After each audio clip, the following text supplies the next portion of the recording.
Hey, Lee Wolf here. We are live, and this is Game Face Monday, an exciting Monday back to work for everyone. And today, as always, I have Mr. Richie Bello here with me, and Carl Giuffrida of Lumica Capital. How you doing, Carl?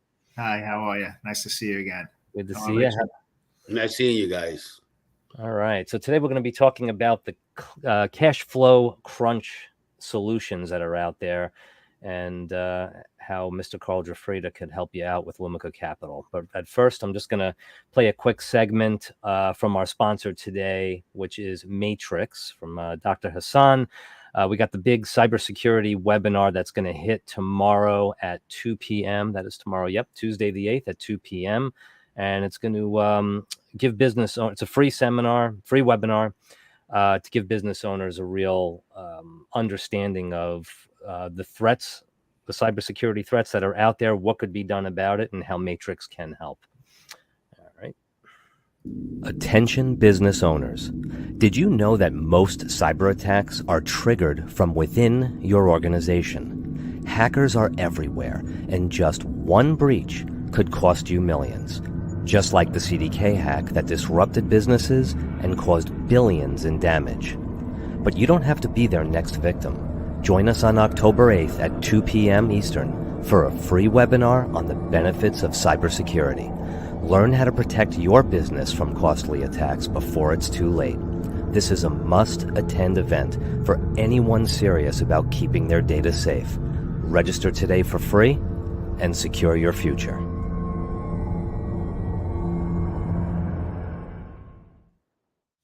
All right, so that's kicking off tomorrow. So Let me just say something about that.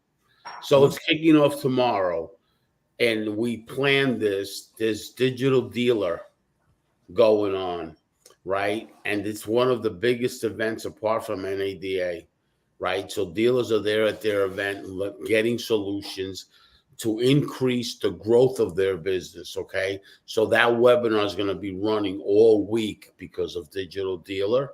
So they see it. And the other thing, why did we bring Carl in today? Because Digital Dealer's there, and there's a tons of solutions for money, and Carl is the expert. Carl's a partner. He's also a strategic partner. That means he has the knowledge in that area, not necessarily do I or do we or anybody on the team. That's his thing there. He's a very experienced, qualified person with about 20 years experience in funding. So that being said, this live show is going to be also rebroadcast while Digital Dealer is going on. Thank you so much, Carl, for coming in. Now, Lee, please go ahead. Thank you.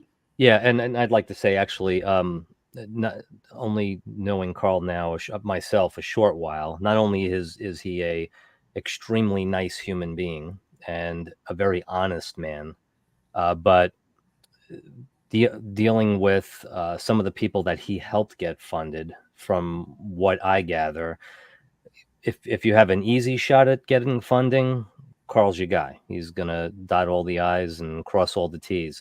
But if you have a hard time getting your hands on funding, Carl's gonna work very hard to make sure that funding is in hand and you can keep your business growing, moving forward.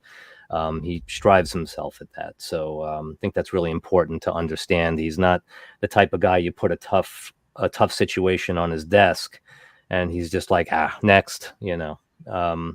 So anyway, I commend him for that for sure. Thank you. Yeah, man. Yeah. So according to QuickBooks, 43% of small business owners are saying they're having cash flow problems. 74% of them in the last 12 months say it's either the same or it's getting worse. What's going on?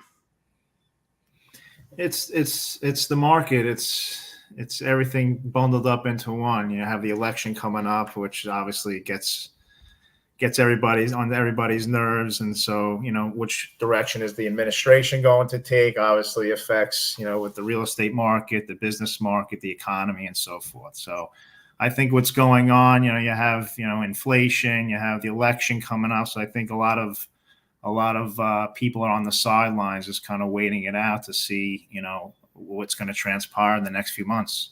Right. Right. So, and does that tightens up the belt with lenders at times too? Like just based on, is that when they're saying they're having cash flow problems, is that because in a lot of cases they can't get their hands on lending as well? I don't think it's a matter of not being able to access the lending. Maybe it's the right lending that they can access. Right. But I think it's just the internal business and the matrix of, the economy relative to their business that's creating, a little bit of a crunch in the cash flow. Okay. But like Richie mentioned, there's a lot of solutions out there that we could bring to, relieve that tough time for that business and to, alleviate the cash flow, to get their feet back on the ground for whatever period of time they need to. And then, where they're more cash flowing, and, we can bring that financing to the table for them. Right. Right. And Richie, what your thought process with when it comes to the automotive world and moving vehicles? How do you see the solution with funding working into that? And I'm glad you brought that up, Lee. So let's talk about this. I've been in the automotive sector at a very young age. I'm 60 years old. One of my mentors was John Lindsay from International Honda. My other mentor was Erwin Garston from Apple Honda. The one thing that I've learned from going all over these dealerships, I only really had 3 jobs in a showroom environment. Then I went to the Nicholson Group. Then from there, I scaled to another one and another one. I don't want to get into that. But where I learned as far as being an investor, and Carl, you know how I am, right? I invest in people and in products, right? Yourself, you're one of them. Lee's another one, Arthur Early, all these people I do. Well, I learned that process really, really from the automotive sector because I worked always closely with dealers. In today's world, the evolution has changed. A lot of young dealers and their parents that were the dealers that I dealt with right away. Invest. Richie, I have inventory. If I dump 50,000 and I lose in wholesale 15,000, but I dump my inventory that's already about 200 days old, I'm going to get more traffic. Why? Because back in those days, you had not showroom traffic, you had drive-through traffic, right? It was about the lot. Today, you got digital, but the problem is that you're a competitor on digital and nationally, because you can ship a car and all this stuff, nationally, if the prices are not right, you got problems. So the depreciation factor is catching up with you, right? So what is money? Money is a depreciation asset too. So if you don't put your money to flip and flip and flip, you got problems. Well, with the cars the same way. So the depreciation of your car is greater than the depreciation of money because you take that money, dump the inventory, get new inventory. Now you're doing this. You're increasing your morale in your showroom, one thing. That has a direct hit with sales. The other thing you're doing, you're increasing more revenue, even if you lost. You took the hit. Now you're paying attention to the inventory. Now, forget about what happened in COVID. Or right when COVID ended, these dealers still have the average days of scaling.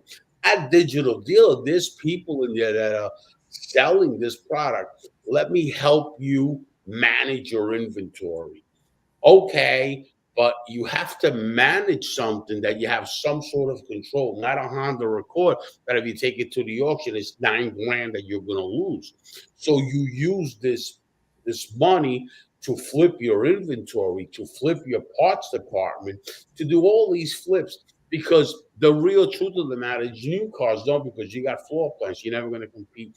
But used cars, a lot of 90% of deals don't put them in floor plans. So this is what's happening.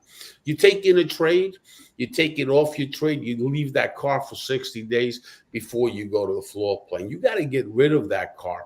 By the way, this process is not a Richie Bello process. This process is a Mannheim auto auction process. The used car stores that get money from the auction funding, After 90 days, that car's got to go, or you got to buy that car from Manheim. Because if not, they don't want it. Why? Because of the depreciation problem. So the stores that have their own money, that car is depreciating, and then the money's appreciating too. So you're getting hit twice. Right. I didn't learn that from what I'm doing today. I learned that at a very young age because I was working in the car business with these owners that were so good with money that it wasn't even funny. Okay. Today, it's not like that. So let me say this. Today, different is there's so many solutions, that you can get with money, that if you take the percentage you're paying for the money and you do the flip, now you're talking about growing and growing and growing, because the problem is your competitor might have more money than you. And he might be doing that, and he's outselling you in the same market. Why? Because somebody goes to ABC Motors and see a Honda Accord for $12,500. I go to the other guy, can get it for $8,900. Example. There's no cars like that, but for an example, $8,900. Now I'm buying it for him. It's the same car. The difference is that car just came from the auction 5 days ago, and the other owners had it for 6 months. Oh, hold on. Now you take the money and you replace the vehicle. Yeah, you take the loss, but now your gross profit goes up. Your morale goes up. You increase your sales department, service department, because that car needs an RO. Not only does that car need an RO, also the parts department, so you're not stale. You don't have stale inventory that it doesn't flip and it doesn't turn. Service department makes money. Repair order. Parts department makes money. The finance department makes money. Everybody makes money. Flip your inventory. They used to be called, after a car hit 60 days, it was the money maker. It wasn't because that car made you money, because if you didn't get rid of that car, and if you take that car to the auction, you cost $4,000, right? And instead you retail it and you break even. Now you make money in service and parts and everything. Don't be stale on the inventory. This is inventory on an asset that depreciates, because a car is an asset, but it depreciates. Money is an asset, but it depreciates. So you got to flip it and turn it and invest it. That's what I got to say. How to use this product for the dealer to make money. Yeah. Wow. I don't even think you took a breath on that. That was amazing. How much you just said. You had me intrigued the whole time. Yeah. Man. That was good information. So let me ask you this, Carl, and I'm no expert whatsoever, but I did a lot of marketing and advertising in the past about SBA. So just for the audience's sake, what is it? Who can get it? And is it the better option? Is it an option for anyone? And is it the better option? Sure. Well, the SBA, Small Business Administration, it's a government-backed loan. So what it does, it mitigates the risk for the SBA bank to lend with their lending programs. You have the main SBA programs are the 7A, which is more business geared, and then you have the 504, which is more geared towards the real estate. There's a lot of benefits to the SBA, as I just mentioned. It mitigates the risk for it's backed by the government, so it mitigates the risk for the bank. Also, if you're purchasing a real estate on a 504, if you have a business that you're going to be owner occupying the building that you're purchasing, for example, one of the advantages with the 504 is that you could purchase the real estate for as little as 10% down. In conventional, if you were to do that conventionally, you're talking 25 to 35% down that you have to put. So it's a huge cash savings for the business. Obviously to only put 10% down. So lots of advantages. In addition to, there's some SBA quick programs out there. There's one right now that we're putting a lot of our clients into. It's revenue based. It's unsecured as far as real estate goes. Business has to be in business for at least 2 years, and it goes off a percentage of what the gross revenue is on average over the past 2 years.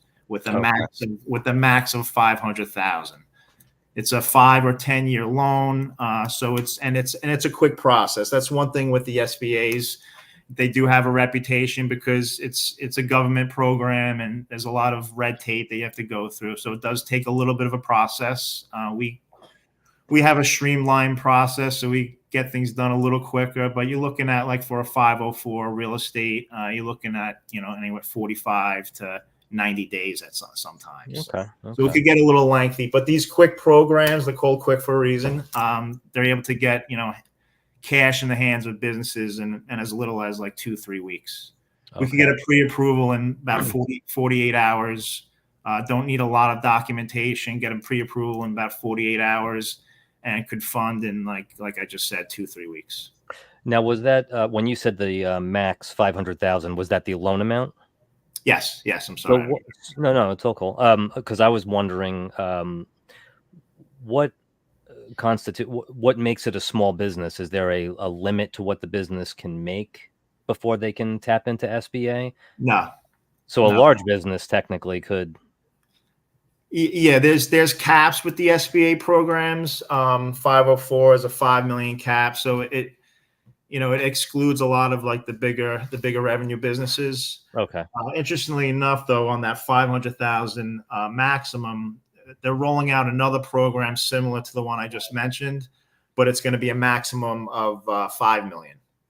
So wow. that's going to roll out in probably about 45, 60 days. So that's soon coming. And that's going to be a good thing for the bigger ticket businesses. Wow. And because it's backed by the government, does that mean the business technically, if let's say you borrowed $300,000, you're really giving it a go, the business just doesn't make it?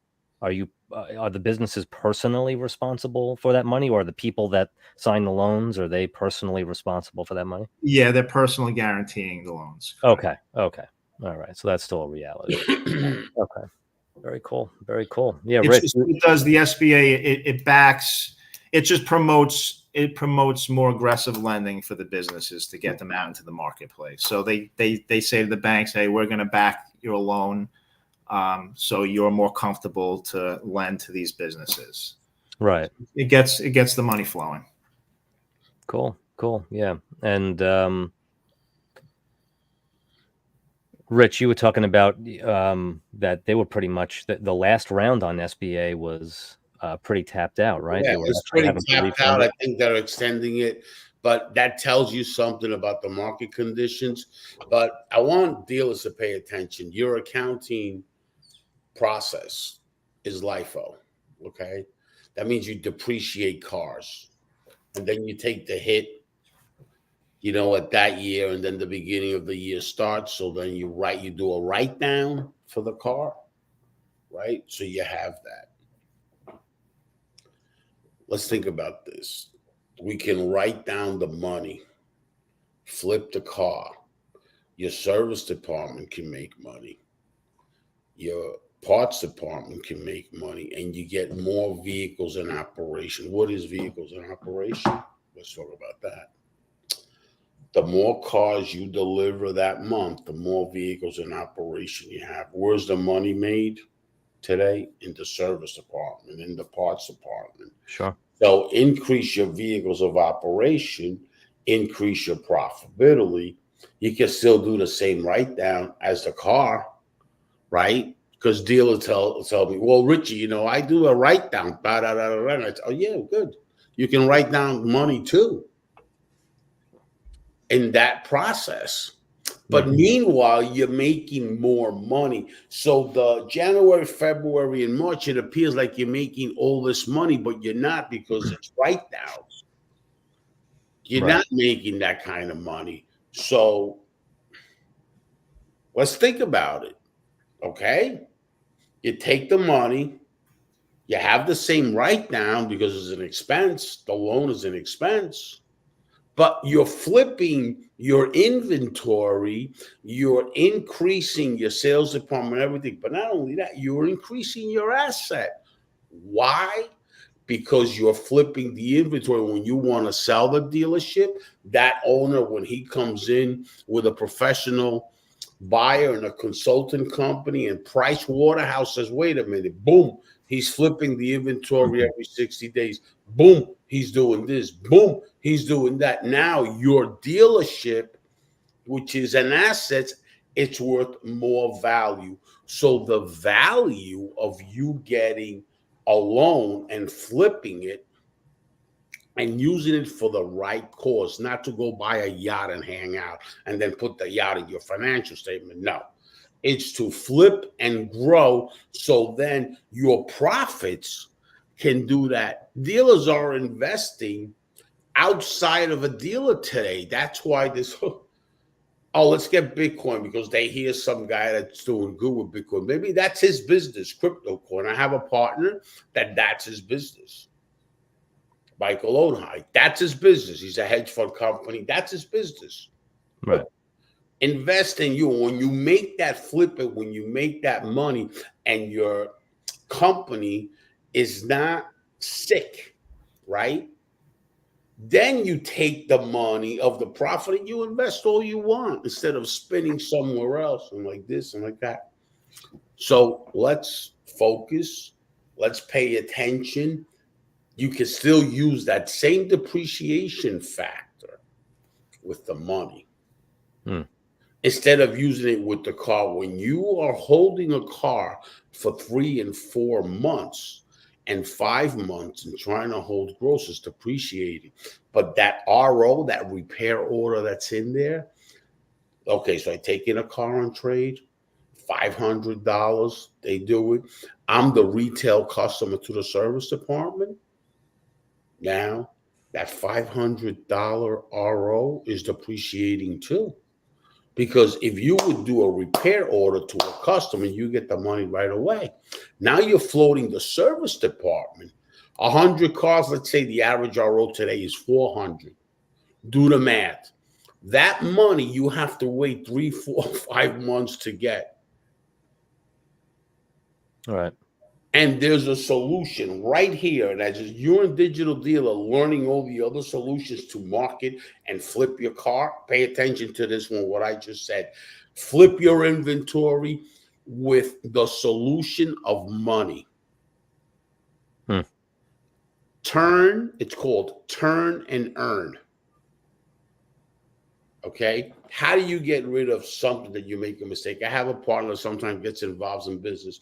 XYZ money, he loses. What he does, he goes out to the hedge fund community, gets the same amount of money and reinvest it till he cleans up his losses. Right.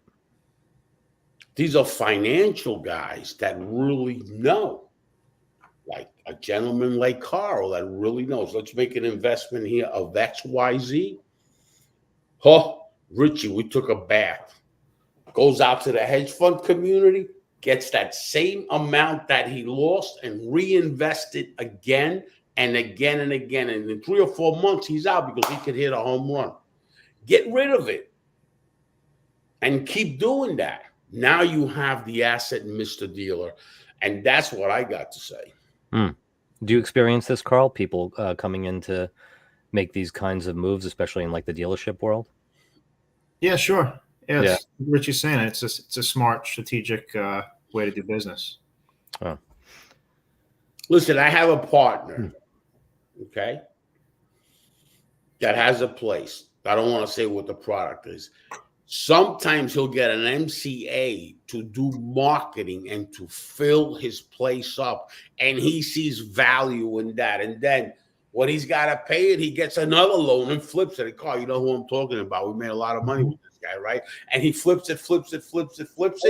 And if he's got to get a mortgage, he does. Because if he doesn't do that, it's stale. His staff is stale. He's only going to get so much traffic with his money. He's an investor at the brain. Right. A lot of people don't know what to do with money. You know, there's a difference between an entrepreneur and an investor. All the investor knows is how to give you money. That's what he knows. You have to have both sides as an entrepreneur. If you don't have that investor side, invest in product and in people, go to sleep and collect money. or don't invest and have a great lifestyle, have the yachts, this, that, all that stuff. And then what do? You know what should be paying you for the yachts and all that? Your money, your profits every single day. Because if you don't have your money making you money every single day, there's a little factor here that everybody don't see. It's called depreciation. Mm-hmm. Your money depreciates. So, $1 million 5-7 years ago was not the same $1 million today. It's nothing because of the depreciation factor. And if you look at your money, it's not going to disappear because you're flipping and flipping and flipping and flipping and flipping. I'm not really good at that, to be honest with you. I'm a salesman, so I could care less what anything is. But I have guys in the team like Carl that's very good at it. Because I'm not good at it. I'm good at what I do. I don't know anything about this. I know from the dealer sector because I had tremendous mentors that showed me this, but I can say that, but I'm terrible at money. The worst. When people say, do you want a receipt?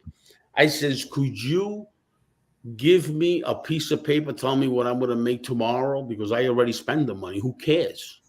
Right. What do you receipt for? I'm a salesman, right? I can care less. But when I go out with Carl, he says, give me that receipt, please. When I go out with Lee, give me that receipt, please. Richie's done like, I can care less. To me, it doesn't freaking matter what the receipt is. Now, give me a document telling me what I'm going to make in the next hour. That's what I want to know. I'm not paying attention to the bean counting thing. Mm-hmm. I want you to put a customer in front of me, and then that's it. I don't care what the receipt is. Right. And I tell people that when they give me the receipt, oh, really? What am I going to do with that? I already know what I spent. All I got to look is at my account. I know what I spent. What do I need a receipt for? Right. Do you have a piece of paper that's going to tell me what I'm going to make in an hour? Right. That's what I want, but nobody can give you that. So it's not that I'm good with the money. I have the people that are. But not only do I have the people that are, I know from the dealer sector how to take that money and blow it out. Right. Because I was working with tremendous mentors that I thank God, and I feel like I'm blessed that they showed me so much. And they told me, invest in people and products. Right. You can't multiply money with no people. How are you going to do that? Could somebody tell me how you're going to do that? You can't. And you have to be careful with admins because admins are not revenue generator. You need them, but they're not. Okay, so these are a couple of things here that you got to pay attention to. Mm-hmm. And right now, based on the inventory that I'm seeing with the feed and the VIN retention, Lee, it's terrible. Mm-hmm. Yeah. And we have the data to help you. Has anybody figured out this cash flow problem? Really, where we're at, the debt keeps going up. Right. National debt goes, depreciation. Now what do you do? So let's all think like an investor because they're good, these people. Mm-hmm. They really know what they're talking about.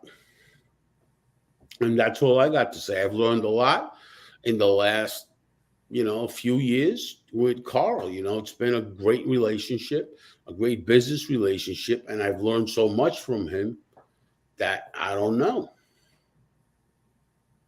Well, 43% of businesses are having cash flow problems, and it doesn't seem like it's getting much better, if not getting worse. So who are you going to call? Lumica Capital?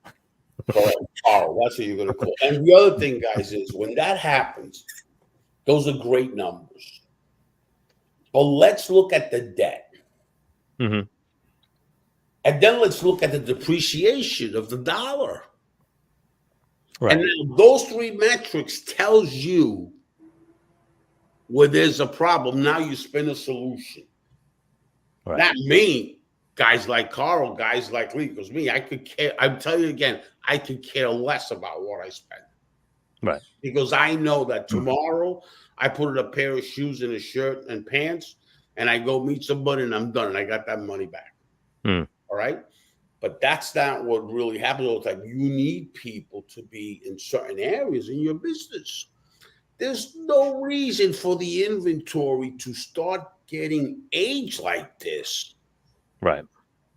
There's a problem. I can only imagine your parts department, because as the inventory is getting aged, you're not repairing these cars. You're not putting the RO on it on the used car. So now you're not turning your inventory. Right. Because you got 100 cars that you put through the shop every month, and that number drops, and the VIN retention report tells you that. And then what do you do? Right. You know, that's a problem. Don Brady, thank you. Don Brady is at, what is that called? Dealer what? Digital dealer? He's over there right now. Don, make sure you tell your people when you're in the room, workshops and the training thing, attention dealers, blah, blah, blah. Don Brady is a tremendous guy, great influencer that he is in the automotive sector. Unbelievable. And he knows the situation. Himself owns a used car lot in Ohio. And he comes from the car business for a very long time. He's a veteran. He's been here, you know, in our home and everything. You know, it's crazy what the talent this guy has. You know, and it's unbelievable how he has scaled from being a general manager into here, and he knows the challenges that are going on. And that's what I got to say. All right. Well, that is lumicacap.com, lumicacap.com. Highly recommend if you're having any kind of cash flow problems or just need your hands on funding for any reason. Carl Giuffrida is definitely the guy to go to. And I want to thank you, Carl, for being here today. Yeah, Always. thank you. If I just last words, you know, with business owners, you know, don't put yourself in a box where you feel that there's no financing options, because there's a lot of solutions that people aren't aware of, business owners aren't aware of. You know, that's what we do. That's what we specialize in. You know, we like to get creative, and you know, it's not just about, you know, getting funding and loan cash flow. It's also maybe replacing bad debt with smarter debt, which will increase your cash flow, your bottom line there too. So, you know, don't get discouraged. Give us a call. We're happy to find a solution that works best for you. Awesome. And by the way, Carl will jump in the car and go to any dealership and explain to him and make like a whole assessment, more like a consultant, and see what he can do. The solution. He's a very, very smart guy, and he really knows the financial part. And Mr. Dealer, you need that. Mr. Businessman, you need that. Okay, he's very good at what he does. Awesome. Thank you, guys. Thank you both for being here today. Thanks, Richie, as always. This live broadcast is going to be live for the entire week because of Digital Dealer. And guys, it's going to be live at a certain time, like at 1 o'clock, and then live at 6 or 7 because of the West Coast, because Digital Dealer is out in Vegas. Guys, be careful in Vegas, okay? Don't do anything dummy, okay? But enjoy yourself. Have a great time at Digital Dealer. God bless every single one of you. Carl, thank you. Lee, thank you. I appreciate both of you guys. Same here. All right. Have a good day, guys. It was a pleasure. Thank you. Bye-bye.